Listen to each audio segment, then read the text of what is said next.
Não achou aí? Hebreus capítulo 2. Podemos? Vamos para lá. Versículo 1 em diante fala assim: Portanto,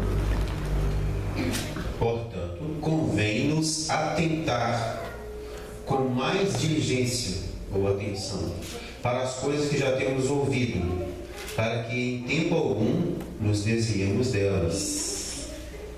Porque se a palavra falada pelos anjos permaneceu firme, e toda transgressão e desobediência recebeu justa retribuição, como escaparemos nós, se não atentarmos para uma tão grande salvação, a qual, começando a ser anunciada pelo Senhor, foi-nos depois confirmada pelos que ouviram, testificando também Deus com eles por sinais, milagres e várias maravilhas, e dons do Espírito Santo, distribuído por sua vontade.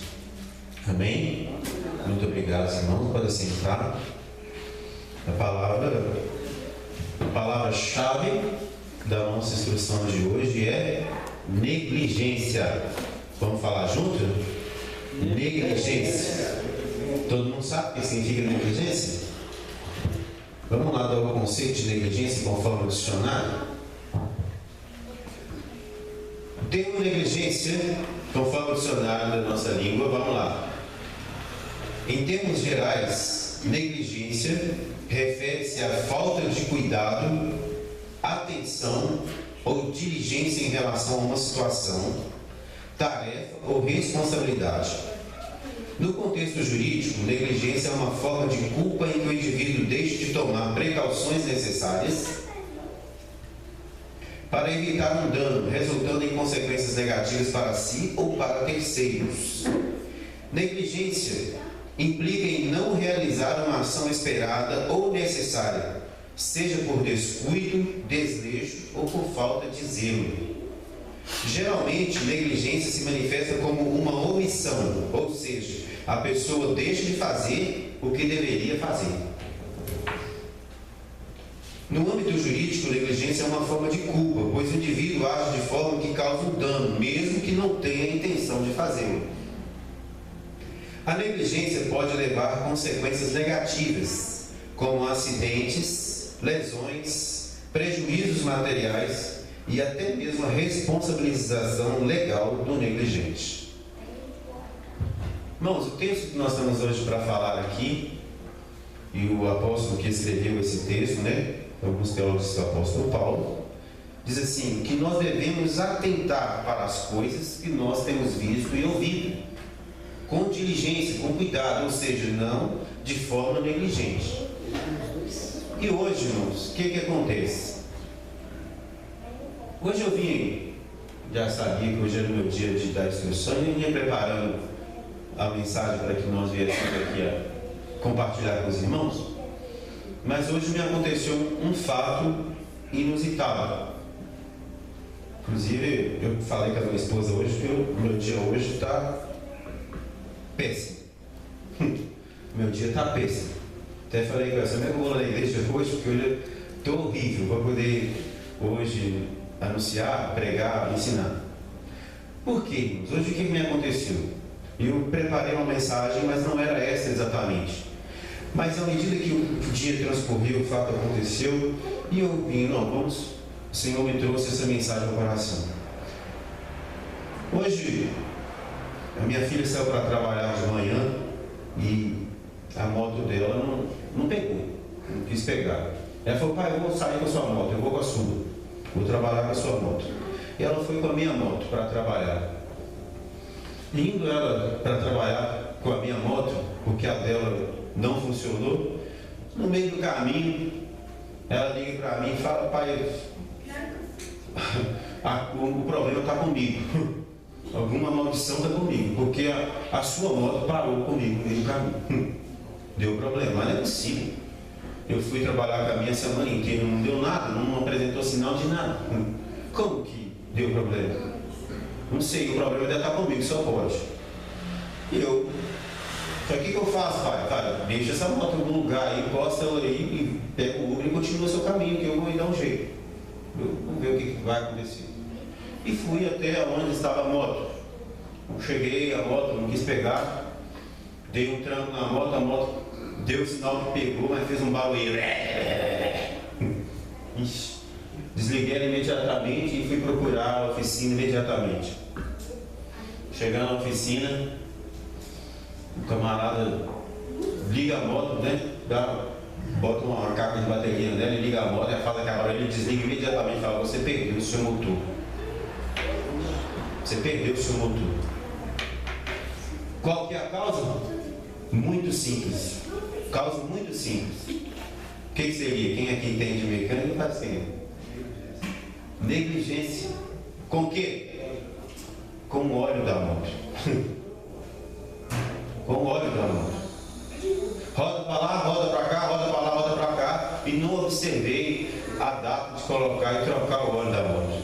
Quando ele falou: olha, a moto sua está seca, não tem nada. Agora já estourou os anéis, já estourou tudo, vai ter que fazer os motores da moto todos. O que poderia ser uma manutenção de R$30, o cara já me passou o orçamento ali de inicialmente R$2.500. R$2.500. Inicialmente, né? Porque aí já vai. Pode evoluir para outras coisas, né? À medida que vai mexendo, descobrir outras coisas, já era, né? Enfim, o que poderia ser 30, vamos lá, vai chegar aos R$3.000. Basicamente, 30 para 3.000 é 100 vezes mais, né? O valor. 100 vezes mais o valor do preço caro. De algo que precisava apenas de atenção. Apenas atenção. De fazer aquilo que nós falamos aqui, ó. Negligência, deixar de fazer o que é preciso fazer, que está sobre a sua responsabilidade. Aí os irmãos falam: para que você vem aqui para contar a sua história, a sua vida aqui no microfone, aqui é a igreja, a gente vem falar de Bíblia, para que você está falando de coisas suas? Por quê? Porque cada um de vocês podem observar dentro das vossas vidas se nós não estamos sendo negligentes em alguma coisa e causando dano para a sua vida. Alguns danos são reparáveis. Por exemplo, o meu dano que eu causei para a moto é reparável. Eu vou pagar caro, mas dá para fazer. Eu continuo trabalhando. Eu consegui esses R$3.000, graças a Deus. O meu salário é mais que 3.000. Então em um mês eu consigo tirar R$3.000. Mas olha o prejuízo que eu tive. Eu estava fazendo um planejamento de que esse mês eu ia receber um adiantamento do 10º, eu ia fazer um serviço lá em casa que a minha esposa quer fazer, uma reforma. E eu estava fazendo esse planejamento na minha cabeça para fazer para ela essa surpresa. Fazer essa surpresa para ela. A surpresa já foi pro saco, né? Não vai ter mais. Né? Obrigado. A surpresa já não existirá mais. Porque agora eu vou ter que remediar alguma coisa que, se eu tivesse tomado cuidado, não precisava remediar, não é? Então, tem um ditado que fala, né? Quem não ouve cuidado, ouve o quê? Coitado. Quem não ouve cuidado, ouve coitado. E uma pessoa que tem um bem, tal como um carro, moto, a coisa que a pessoa mais ouve: cuidado com essa manutenção, cuidado com o óleo, não deixe passar o óleo. E a gente tem um equipamento e anda o dia inteiro, todo dia, e vai distrair uma coisa dessa. E aí, olha o prejuízo que me causou. Esse prejuízo vai alcançar também os sonhos de outras pessoas. Por quê? Por conta da minha negligência. E a palavra do Senhor fala assim: portanto, convém-nos atentar para aquilo que nós temos visto e ouvido. Atentar. Ficar atento para aquilo que nós temos visto e ouvido, porque o Senhor tem nos dado todos os dias instrução para a nossa conduta. O que nós devemos fazer nas nossas vidas para que nós tenhamos uma vida bem sucedida, para que nós não passemos por dificuldades, para que nós não passemos por momentos de aflição, de pânico, de prejuízos afins em todas as áreas das nossas vidas, porque a nossa vida está permeada em tudo que existe na face da terra. Nós estamos aqui envolvidos e muitas vezes nós somos negligentes com aquilo que precisamos fazer. Quantas vezes ouvimos a palavra do Senhor com relação às nossas famílias, por exemplo? Quantas vezes nós ouvimos, o Senhor nos traz ao nosso conhecimento através de pregação pelo WhatsApp, pregação pelo Instagram, pregação no culto da igreja através do pastor da igreja, outros seminários de casais e tudo. A gente é instruído a respeito das nossas famílias, das condutas com a nossa relação para com a nossa família. Olha, respeita a sua esposa, respeita o seu marido, honra a sua esposa, honra o seu marido. Dê a ela atenção, dê a ele prioridade, dê a ele prioridade, dê a ela prioridade. E a gente vai negligenciando. A gente vai deixando para depois, está sob controle. Está sob controle, depois eu faço isso. E aí quando você vai perceber, o seu casamento está indo de água abaixo, por água abaixo. As palavras que mais se ouve dentro da sua casa: não aguento mais, eu quero ir embora, eu quero um divórcio, eu quero separar. Quando poderia ter tomado atitudes antes, poderia ter agido antes do caldo entornar, poderia ter tomado ações simples, de pequenos gestos de carinho, pequenos gestos de respeito, pequenos gestos de educação, pequenos gestos de gentileza dentro de casa, dentro do relacionamento, um para com o outro. A gente às vezes se preocupa lá fora. Eu preciso ser uma boa pessoa lá fora, uma pessoa bem vista, bem quista, uma pessoa bem gentil lá fora, mas dentro de casa eu sou um grosso ignorante, uma pedra dura, um espinho. E a gente vai sendo negligente. Aí quando você vê na condição de perder, eu não posso perder. Mas às vezes é difícil voltar lá e buscar novamente. O prejuízo já está sendo grande. Então a gente precisa atentar. Quantos trabalhadores são empregados? Quantas pessoas têm um emprego? Vou dizer assim, não é emprego do sonho não, mas é um emprego que sustenta a sua casa.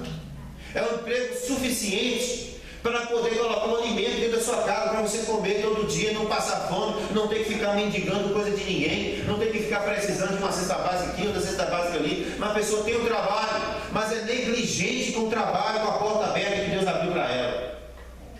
É aquela pessoa que não pode ter um feriado prolongado, que está vendo fulano, ciclano ir para a praia, que ele corre lá e mete um atestado, não estando doente. Vou dar um atestado também, eu também quero passear, para todo mundo tirando. Volta, também quero tirar. Aí vai lá e mete o atestado. Às vezes não tem enfermidade, não tem doença, não tem nada. Vai lá e ó. Mas está muito frio hoje, que preguiça, não estou querendo trabalhar. Aí ele não se levanta para cumprir a sua responsabilidade. Aí ele vai lá e ó, fica dormindo. Depois resolve isso aqui. Vai lá no Unimed, vai lá na UPA, estou com não sei o que aqui, me dá um atestado, daí a pouco, de atestado em atestado, a porta ó, se fecha. Aí vai falar: Satanás está contra mim, o diabo está trabalhando para me ver a minha derrota. O diabo está furioso com a minha vida. Mas será que é o diabo? Ou não é a sua negligência em não fazer o que precisa fazer com responsabilidade? Quantas pessoas, irmãos? Um certo dia, irmão, eu estava trabalhando. Todo mundo aqui, quem não me conhece vai saber, eu trabalho, sou agente da Guarda Civil Municipal de Belo Horizonte. E um dia eu estava trabalhando e a minha central me chamou para poder atender uma situação de trânsito. Um veículo parado em vaga de carga e descarga. Estava atrapalhando o fluxo da carga e descarga. E aí me empenharam lá para poder resolver a situação.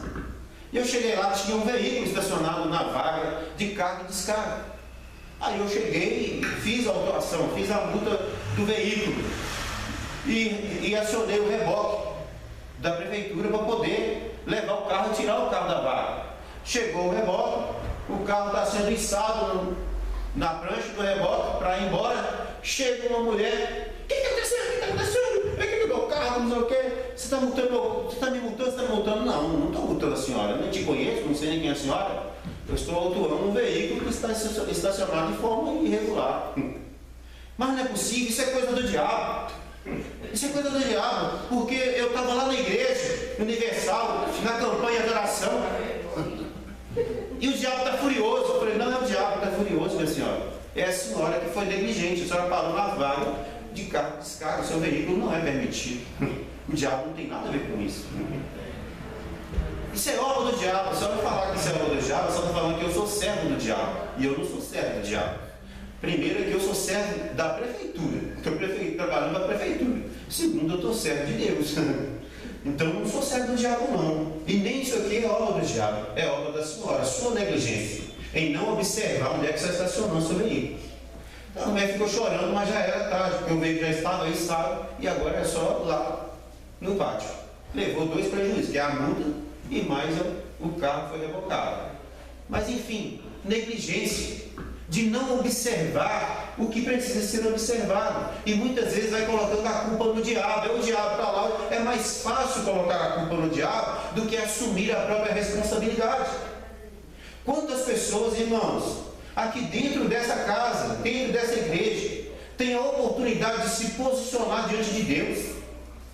Quantas pessoas aqui têm a oportunidade de poder vir num culto de oração, colocar o seu joelho no chão e dobrar o seu joelho diante de Deus, ainda que não haja palavra, mas pelo menos ter um sinal de humildade, um sinal de sacrifício, um sinal de trabalho diante de Deus e mostrar, Senhor, eis-me aqui diante da tua presença, eu estou me colocando diante do Senhor, a minha necessidade. Mas no momento que poderia estar aqui ajoelhado, no momento que poderia estar aqui buscando a Deus, enquanto tem energia, enquanto tem saúde, enquanto tem força, enquanto podem, estão lá agora com a perna para cima vendo o jogo, está com a perna para cima assistindo uma novela, está com a perna para cima lá vendo, ouvindo alguma outra coisa, sei lá o que é, mas não está diligentemente prestando atenção na sua necessidade enquanto pode. Enquanto pode.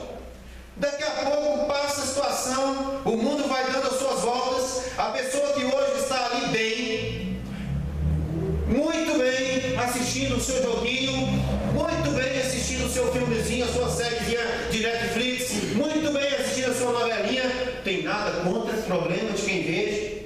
Aliás, não somente eu tenho nada contra, como eu também vejo o jogo, vejo novela, vejo filme, vejo seriado.